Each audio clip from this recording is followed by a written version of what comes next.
Alright, good morning. This is a video to help you with Energy Theorems number 1, that worksheet. It's with the roller coaster, A, B, and C, and then just one more problem after that. So this is to kind of help you all understand how to set it up if you are not 100% sure. So with the roller coaster, the three equations we are dealing with are P E equals mgh. Your kinetic energy is half mv squared, and then your mechanical energy, your total mechanical energy, equals your potential plus kinetic energy. If it was at B and A, those should be fairly easy to do. However, if it's at C, I can understand how it can be a little confusing because it's kind of in the middle.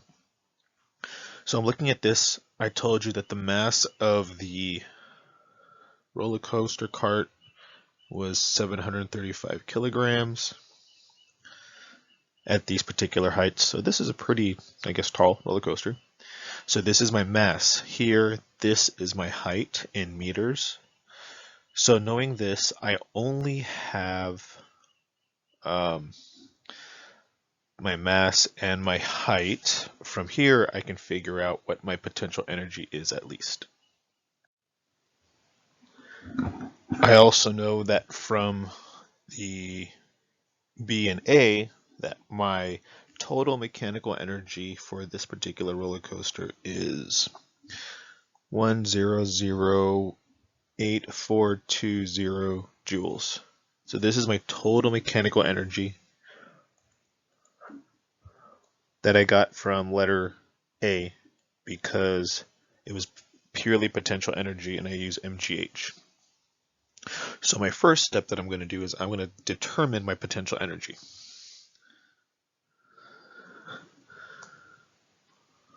Probably should have color coded that, make it easier. So my potential energy, I want to use my mass and my height.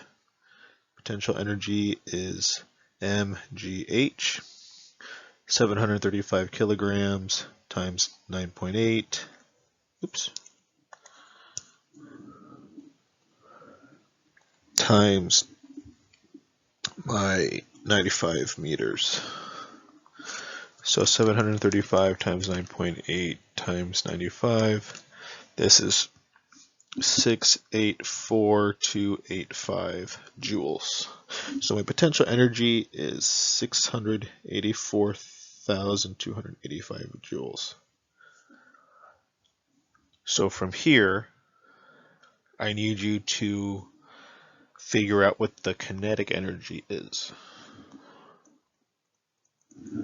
To figure out the kinetic energy, you need to, so to figure out the kinetic energy, you need to rearrange the total mechanical energy equation to solve for Ke. To solve for my velocity, then, I'm going to determine, once I determine my Ke, I'm going to use this equation.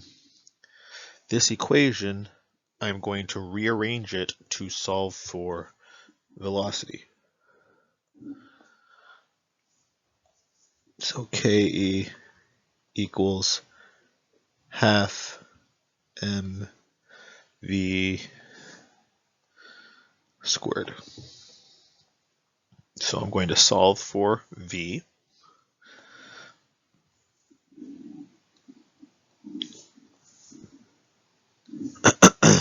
So multiply both sides by 2 over m. So I have 2 times Ke over m equals v squared. From here, I'm going to take the square root of both sides. So this is going to give me, for my final equation, the square root of 2Ke divided by m equals v. And from here, I can solve for velocity. I'll make that the orange color I had earlier. I'm going to solve for this. So for here, you already have the PE and the total mechanical energy. You need to solve for the kinetic energy and then the velocity of that kinetic energy at that particular spot.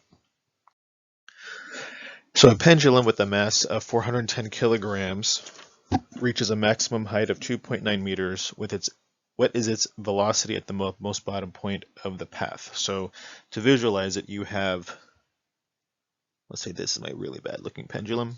It has a mass, and it, that goes back and then forth, etc. I can't draw that, but so let's say once it goes up to here, the maximum height is 2.9 meters. When it goes all the way down here, the most bottommost point of the map, that's when it's going to be the fastest coming down. So I'm trying to find its velocity here. So I have a mass of 410 kilograms. It's a really big pendulum. I have a maximum height, and then I'm trying to find the velocity at the most bottommost point. So the most bottom, so there's something you got to keep in mind. So my equation that I talked about before, so my PEI plus KEI equals PEF plus KEF. So knowing what's happening in this problem, you have to be able to recognize, it gets a little tricky, I guess. You need to be mindful of what is what in the particular equation. So for example, the mass is always going to be the same. That's good. The maximum height, this comes, that's the color. The maximum height is from the initial spot, meaning that whatever it is, the max height, that is from it's all your potential energy. So from going up here, this is my max height. So I need to keep this. However, at this max height, the kinetic energy is going to be 0, so this zeroes out. I'm trying to find the velocity at the bottommost point, so it's the fastest when it's at the bottom here. Don't want those colors together. Here.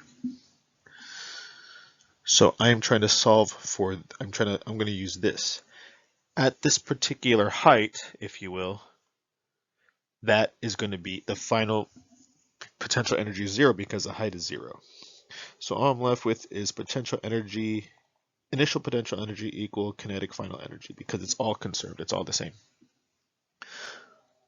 Now I want to solve for the velocity. So the velocity is going to come from my kinetic energy. So I'm going to rewrite this. So M, I'll make G H equals half M V squared. So I want to solve for V. So what I'm going to do is I'm going to multiply, I want to solve for V. So here's what I'm going to do. I'm going to multiply both sides by 2 for now, so you can clearly see what's happening. So I get rid of this 2, so I'm left with 2mgh equals mv squared. I want to get v by itself, so I have to divide both sides by that m. But so you notice that in this particular scenario, the masses don't even matter. They cancel out. Oh, what is this? So all I'm left with is 2gh equals v squared. So now solve for v. That's what you should know how to do right now. So when you solve for v, that will be your velocity at its the bottommost point. Please let me know if you have any questions. Hit that like and subscribe. Bye.